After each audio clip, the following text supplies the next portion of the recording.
Duel tank sudah menjadi hal yang sangat langka dalam peperangan modern. Namun, kapal tanker Ukraina yang berpengalaman memaksa tank T-90 Rusia mundur di medan pertempuran. Rekaman pertempuran sengit kedua kubu ini ramai menjadi sorotan warganet sejak diunggah akun X @defense_you pada Jumat 20 Desember 2024. Brigade Tank ke-1 Ukraina secara brutal bergerak maju dan menembaki tank yang dioperasikan pasukan Moskow. Peluru mematikan diluncurkan berkali-kali.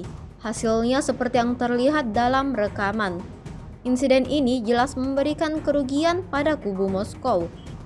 Hingga video ini beredar, beragam respon diberikan warganet.